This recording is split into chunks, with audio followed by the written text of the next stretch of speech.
And make some noise for them, please. Nata and Jolta to the stage. Big round of applause. Come on. There we go. Is this working? Hello. Yes. 1, 2, 3. We are so nervous. Yeah, we are nervous since 2 days. We're gonna be rambling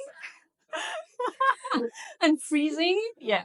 But we are very happy to be here. And we will be here just sharing a little bit of our story, who we are, how we met, and we actually met thanks to Royal Enfield. So yeah, that's the central part of the story because it's a really fun fact. So for those who maybe don't know, we are Jolta and Nata on the road. The story of the handle is coming next. It's not on purpose. The next one, yes. This is me, and I prepared notes so I don't forget what I have to say for each slide. And for this slide, I wrote, "Hello, I'm Nata." Very useful.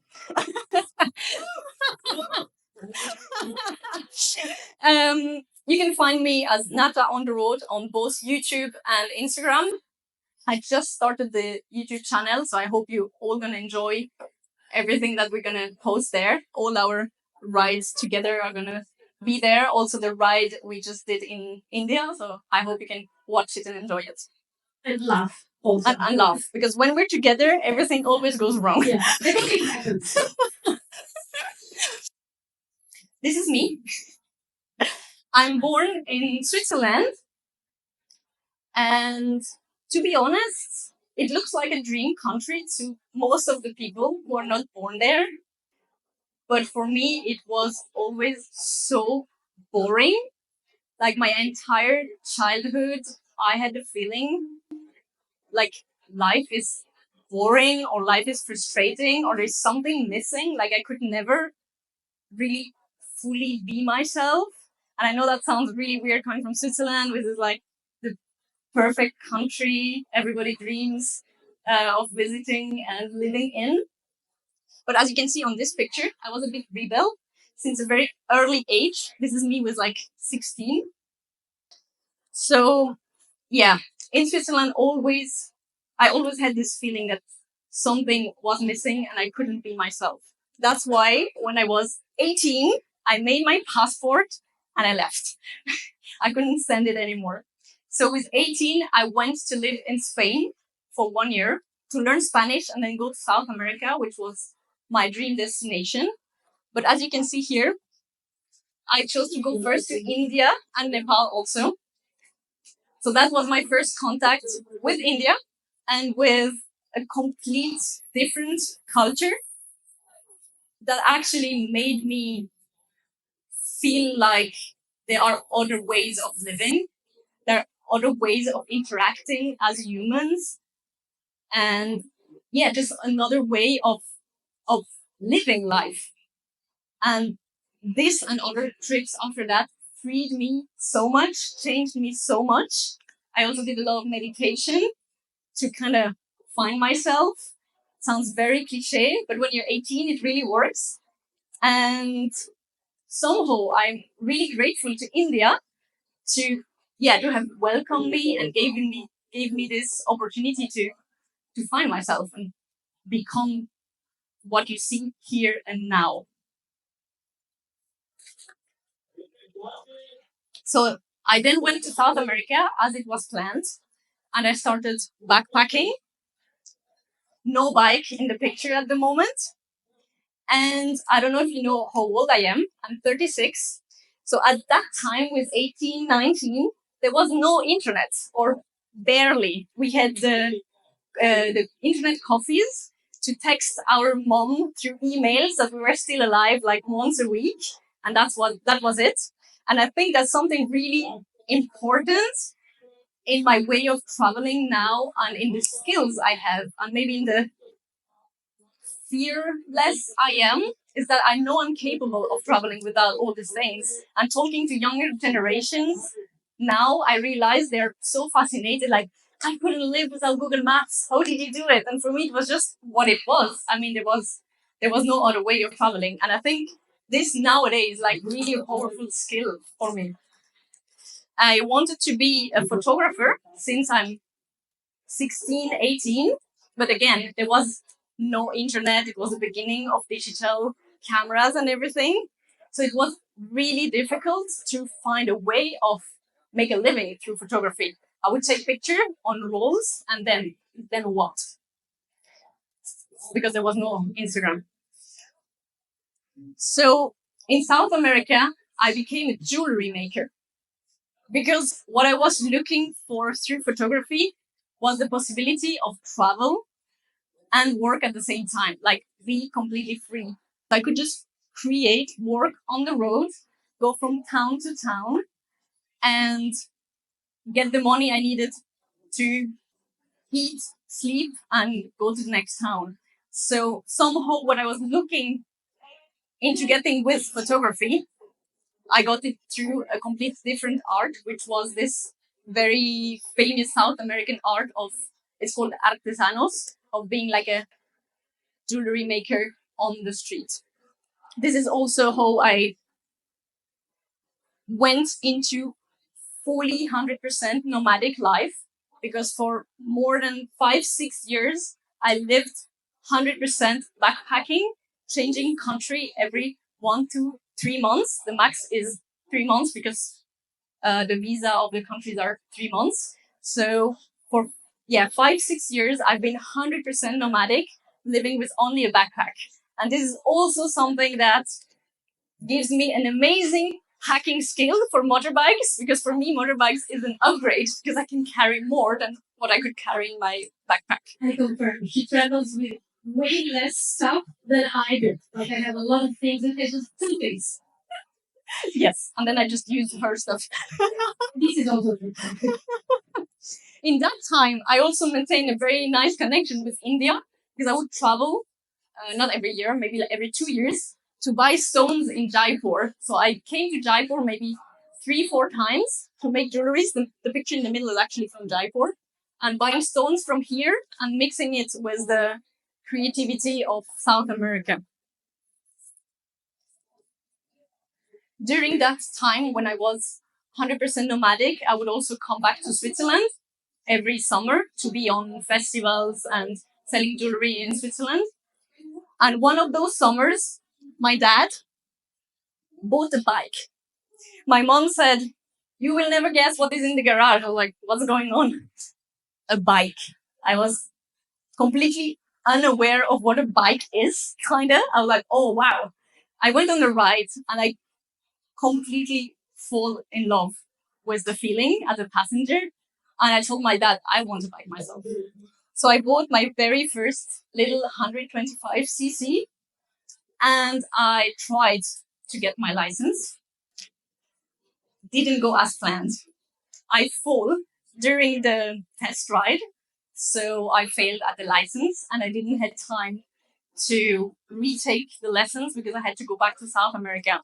So this was one of my big, like, traumatic fail in life because I had bought the bike and I couldn't ride and I felt such a failure for not having my license. In Colombia, I kept traveling without license and I kept meeting people traveling with bikes. These guys were doing Argentina to Alaska on motorbikes, 2 guys. And since I had the bike, like I couldn't close that door anymore. I had that little voice in my head, like telling me that I actually should really get my license and I should travel on the motorbike.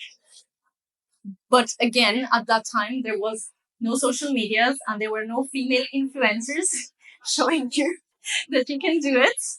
And there were only men around me riding bikes and all big bikes. I couldn't even touch the floor.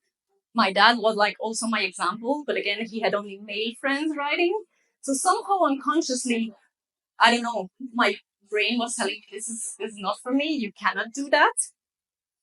And it took me really ages to just decide, you know what, let's just buy a mini bike, get the license in Colombia, and just go for it. I regret I didn't do it earlier. I really regret.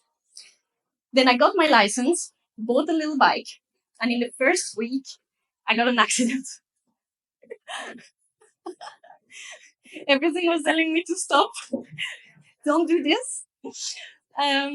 Yeah, as you can see, it didn't stop me. But at the same time, I needed a change in my life.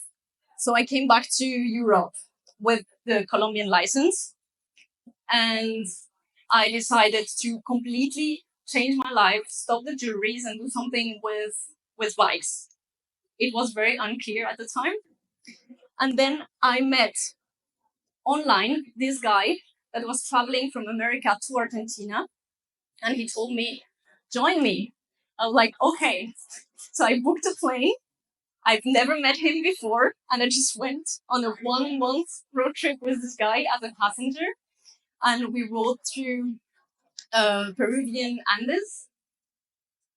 He was a photographer. He still is a photographer, and somehow this slide and this trip is like the turning point of my life, or one of them, because it was and it still is probably the most beautiful and impactful trip I had in my entire life. We were in the middle of nowhere, in the mountains, stopping to take photos everywhere.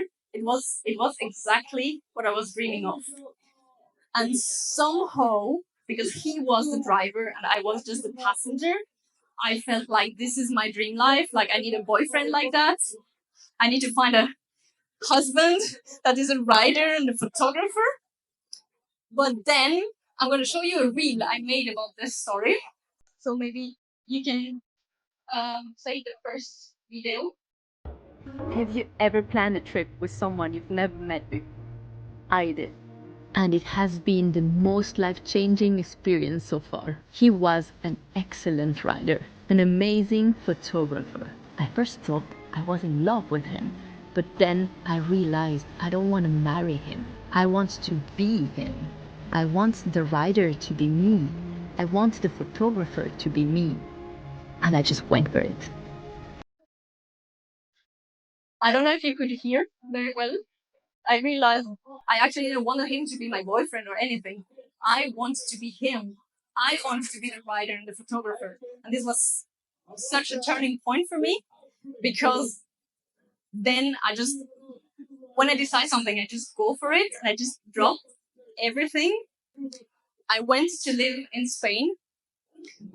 I got, I took a motorcycle mechanic class because I felt like if I'm going to travel alone, the most scary thing that could happen to me is to have a breakdown and not even know how to fix my bike, or just not know what is happening. Because if I know what happens, at least I can go to a shop and see if they're doing a good job or something.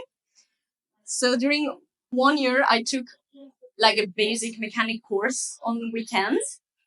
And that's where I met like my first rider friends. Everyone that was in this course were, of course, riders, and we would go on rides on weekends and everything. And for the first time, I had this contact with the motorcycle community, and I just completely fell in love with everything about it. And oh yeah, very important. This happened during COVID. So my big dream of traveling, buying a bike, and just go for it got completely crashed because I got stuck in one of the worst country for COVID, that was Spain. We were trapped in a little room. I had just a rental room, not even an apartment. We didn't have windows. It was horrible.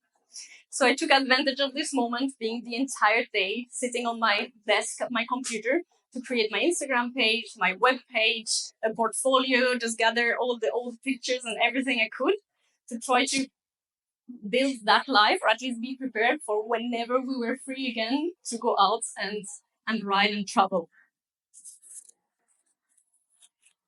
And then I bought my first big bike. And I hope no one from Royal Enfield is watching, because I've been told I cannot show any other brand. So there is no brand here. Don't look too much.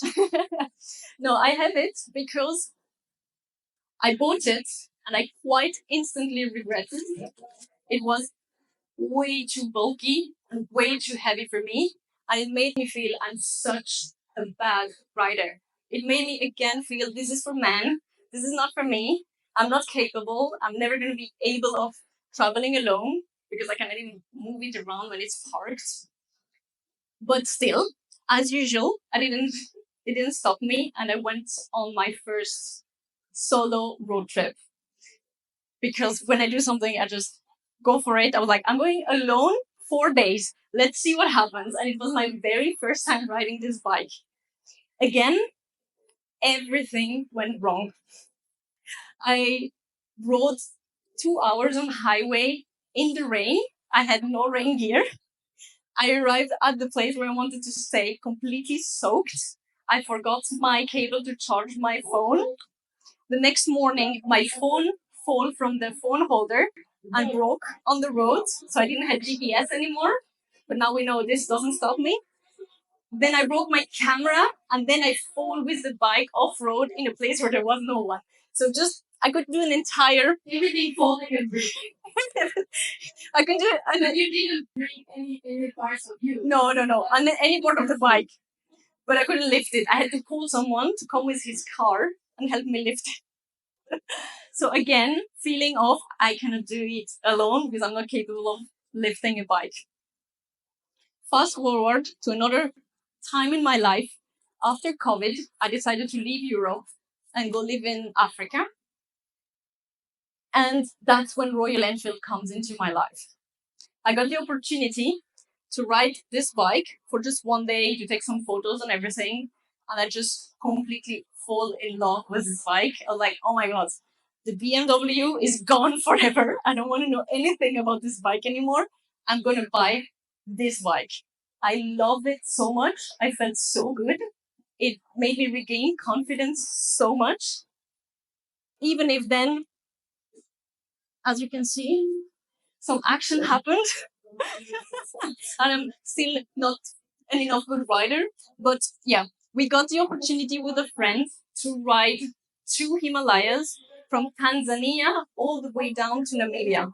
So that was a 1 month trip on mostly dirt roads where I fall at least 3, 4 times because the mud was so slippery.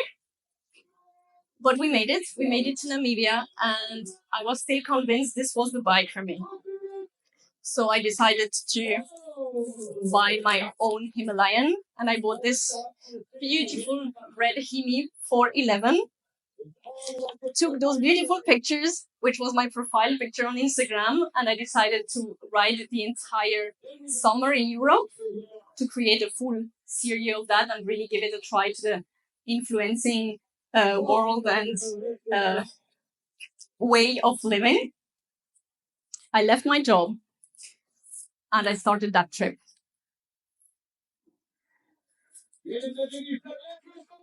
Of course, since then, another 200 trips have happened.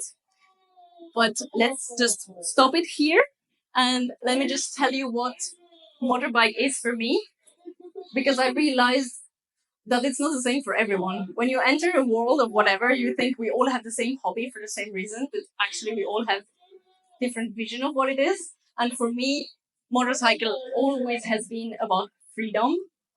This idea of just take the bike and leave everything behind. If you don't like something, you just jump on the bike and go away. The fact that there is no time and schedule, you can literally do whatever you want, whenever you want, stay longer or leave, go left, go right. Nothing is stopping you. You don't need to buy a ticket or something. And the other thing is that it allows you to go explore very remote areas. So one of my big goal for next year is to do more exploration of like very remote areas and wild camping, which is another thing I'm scared to do, but I'm working on it. And all this Royal Enfield brings us to where it's come there. It's your fault. It's all your fault. I don't know what to do with her now. Since I wanted to become an influencer and I wasn't riding this bike that I loved so much, I decided to contact Royal Enfield. and I had a call with them to see what we could do to work together. And Tom on the call randomly said, "Oh, but you're friend with this Italian girl, no?" No, I've never been to Italy. I have no idea what you're talking about. Oh, because she has the same bike and the same handle than you. I was like, who's this girl? When the call ended, I went to Instagram, searched for her. I'm like, oh shit, it's true. She has the same bike and the same handle. So I, of course, DM'd her to say, hey, we have the same bike and the same handle. Hello. And I was so happy she did because I already followed her. I was too shy to text her. So I was like, I'm so happy you texted. I was so shy to text you. And from that, we're going to tell about what happened later. So I'm going to make a few steps back about my story.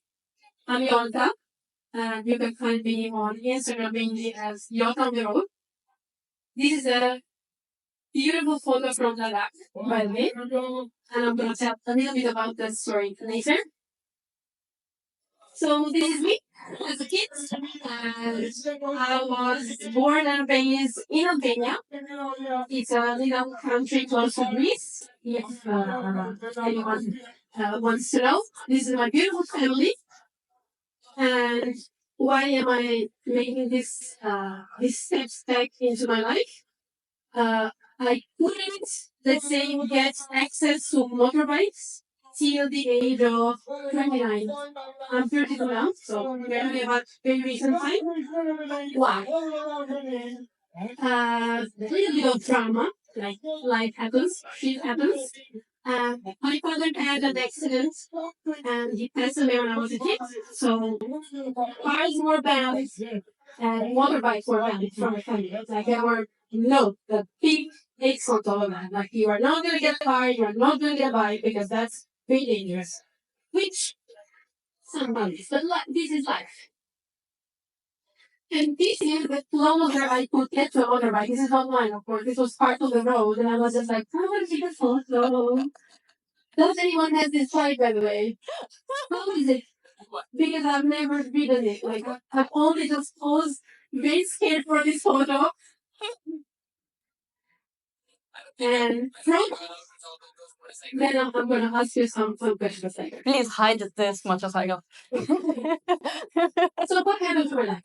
After being born and raised in Albania, I moved to Italy to study in Italy. As you can see, exam and and I was so focused into studying. I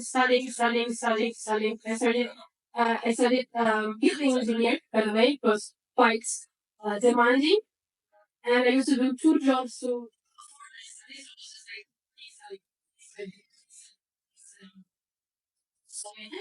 in a beautiful burnout because I never actually listened to my inner child, to what I wanted to do, to what I wanted to explore. And it's strange for me to say now, but for like 5 years of university, I didn't even explore the surroundings of the city that I was living in. Like very short trips. I didn't do much. So after the burnout, I was like, I have to change something. I have to do something. Uh, this something was a motorbike. This is my very first motorbike. This is 2021, summer 2021. And it's quite funny because in Italy you can ride a 125cc with the car driving license, which I have. But I didn't have a motorbike driving license. So I bought this bike without a driving license. I had no idea how to ride a bike. And I went to pick it up with a friend. And I drove back his car and he brought back my bike because I had no idea how to ride a bike. Then we went to a parking lot and was like, oh, what do I do? And I was just like, trying first gear, second gear. And after trying for half an hour, back and forth, I had to bring it home. And I was like, oh, I guess I'm just gonna go. And 2 months later, I was not a good rider. I'm not still a good rider. I went to Sardinia. This is some photos from the beautiful island of Sardinia in Italy. And I did this little road trip on my own, by myself, riding 100 kilometers per day, which at the time was a lot. Like, and I was wearing like super tense. I couldn't bend. I mean, I would bend all together with my bike. It was so funny to watch me. I totally picture you. Yeah, it was like that. But somehow, I was like, this is me now. Like, this is what I want to do.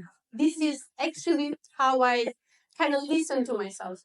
But from the trip of Sardinia with the 125cc, I realized I needed a little bit bigger bike. Not too big, but a little bit bigger, that I could do more off road. So I went for a riding license, which I had now, and I bought my Himalayan.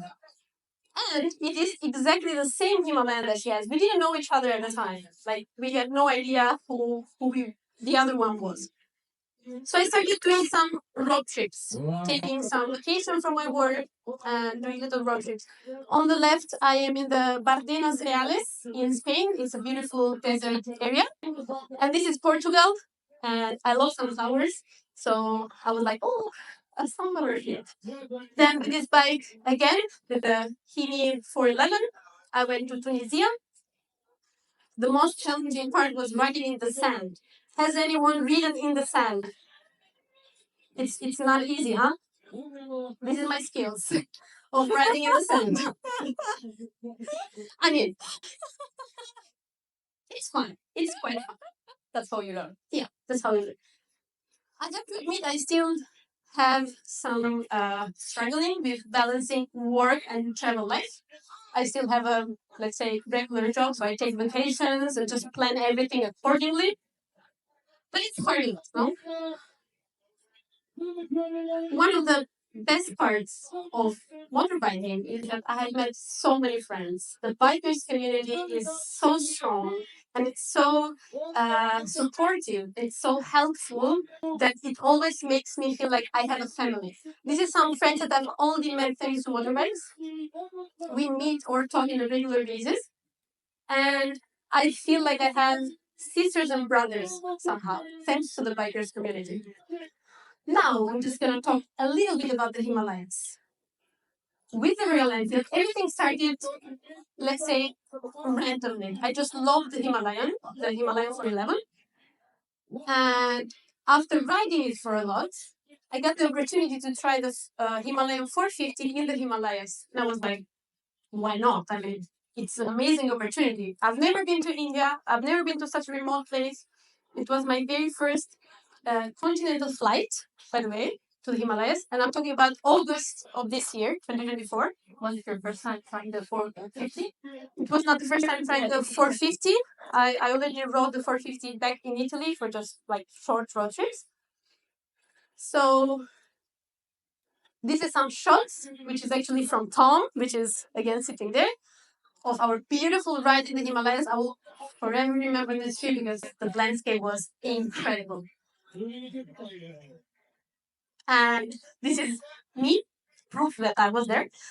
And on this right picture, after we just passed all this mountain pass, I was crying. Like, I was crying from happiness. I arrived at the lower part, and the guys, the team saw me. Are you okay? What is happening? What's going on? I'm just happy. Like, everything is so beautiful that the only way I had to express what I was feeling was just like, I'm crying in the hammock. So it was truly, truly amazing. And I have a little video.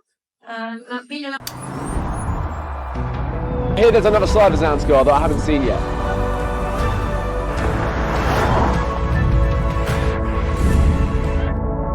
It's just been the most incredible adventure. People have been incredible all the way through.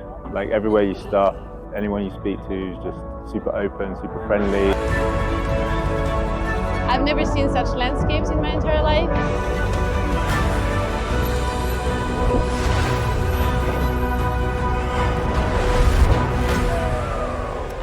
I will really remember this trip, like, for the rest of my life. Here there's another side of Zanskar that I haven't seen yet.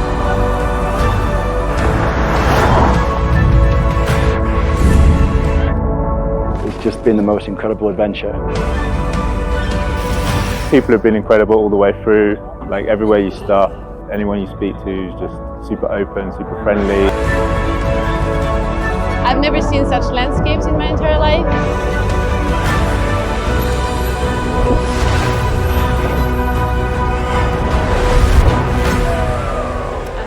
I will really remember this trip, like for the rest of my life. Oh, I love this video so much. This is not me making the video. I don't have those skills. It was the whole team making this beautiful, beautiful video. So, what is motorbiking for me? Except freedom that Nata already mentioned. My idea. Come on, please, please. Motorbikes gives me a lot of connections. Like from this specific trip, so from the trips that I've done with Nata, what I remember is the stories that we have to tell.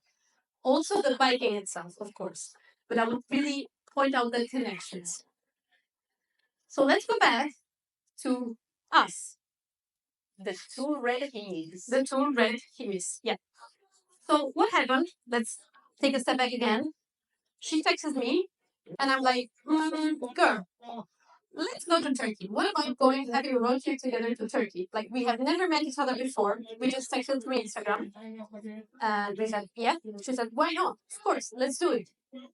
And the most challenging part for me was to travel with someone that I've never met before on such a long trip. We had 15, 16 days, kind of.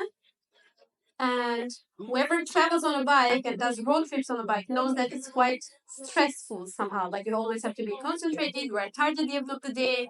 So it was a big, big challenge. And everyone in Italy was telling me, are you sure you want to travel with a person you've never met? Are you sure?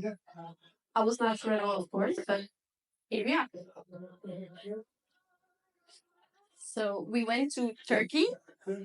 I always wanted to go there, but it was like a plan for later. So when she said it, I was like, yeah, why not? I have nothing better to do. Let's take our bikes from Italy to Albania, down to Greece, to Turkey. And yeah, I'm like, yeah, why not? Sounds like a great plan. And that's just the opportunity for me to tell you that when you jump on opportunities, random opportunities, and you're just there to do whatever, amazing things happen. It's like so rewarding to yeah, just take a chance at life. For me, the biggest challenge in that trip was that for a long time I traveled in countries where I speak the language.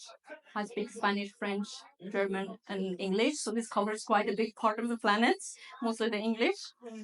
And in those countries, they don't really speak English. So for me, it was really challenging. I felt very like blocked and incapable of like asking for my way or just ordering food. She was a bit more skilled than me.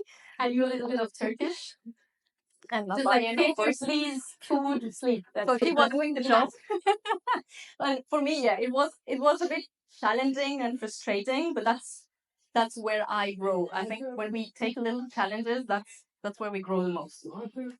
And let's say we had kind of one goal on this trip, and we have a video to show you about that. Oh, such a beautiful video. Yeah. So what we wanted to do is to reach Cappadocia and watch the hot air balloons at sunrise. This was like what we were dreaming of for like 10 days of rides, 10 days of being tired of just reaching this destination. We had seen so many photos of this on Instagram. Yeah. And when we went there, we both started crying. Like we started hugging each other and crying, and we were like, we are so proud of us. I'm so proud of us, girl. Like we made it.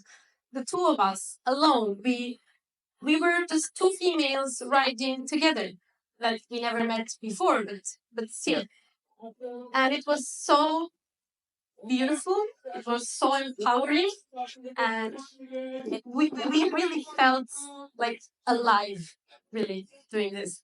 And it was kind of our first big trip, Big like trip, yeah. a solo kind Yeah, of. yeah, yeah. The fact of being two women was like, Yeah, we were dragging a lot of Feeling different. attention, yeah, Yeah, all the time because we were just two females on motorbikes alone. Everyone in Turkey, especially, were asking if we had a friend joining us, but no. Oh, I just realized this was also a video, and we forgot to put it as video. So that's supposed to be Jolta crossing here and riding through, but you're not going to see it. I do exactly this. Very slowly, but I do it. So we both were like beginners rider. We had the same skills, and we wanted to try a bit of off-roading. And it was a big fail. It was an epic fail. Big fail. Me and her off-roading together. Oh my god. We're like, move this rock. I have to go this way. No, wait, hold me. I'm I swear. There is like funny videos. It's all gonna be on YouTube because I'm gonna edit it, but it's not yet there. But Stay there. what was really different in this is that we kind of were allowed to fail. We were just two. I think the fact of riding with an equal and maybe a woman was like, let's just have fun, and there was no pressure and no shame of failing or riding slow or expressing fears or anything. And this was a big change, at least for me, like to just say, I can't, I'm scared, or let's try and fail and not feel this pressure of having to Master it somehow, or master it immediately, because you see other people mastering it. You see on videos, on Instagram, YouTube, and so on, and you're like, I want to do it too, but how come I'm not able?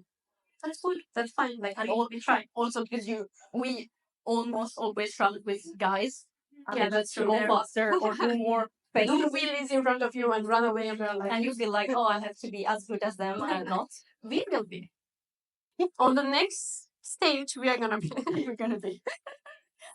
With this trip here in India, I realized something. Like looking back, I realized Jolta, she was very scared of traffic. Yeah. For all her history and everything. Like when we're in Turkey in the crazy traffic, like Indian traffic, she was scared of forwarding the trucks or riding in between two big lines or things like that. And I was feeling extremely insecure off road after African trip, like riding with a very skilled rider. I was feeling so nervous to not perform and not be good enough. Like just a little stone on the road was already freaking me out. And we just have been 1 week now here in India doing the same. And oh my God, what a difference. I'm so proud of both of us in less than a year. Yeah.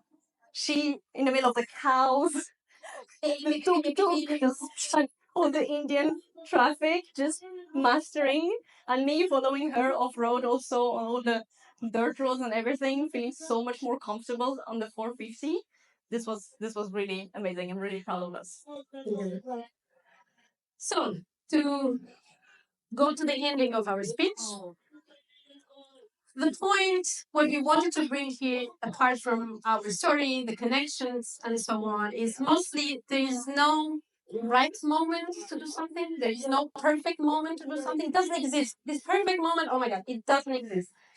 It becomes perfect, or it becomes the right one when you just decide to take one step, like little step. Just go for it. So yeah, just go for it randomly. Yeah, like just do it at the end of the day. So one bite at a time. How is the quote? One bite at a time, you can eat an entire elephant or something like that. Like if you have a really big, massive mountain, just one step at a time. I know it's cliche to say, but at the end of the day, yeah, this perfect moment, it doesn't exist at all. And 1 year after we met, 1 year after all these adventures, we are here. We're in India, and we are so happy to be here. And the butterfly effect of meeting through Royal Enfield is actually bringing us here. So thank you very much. Thank you. And do you have questions? If anyone has questions,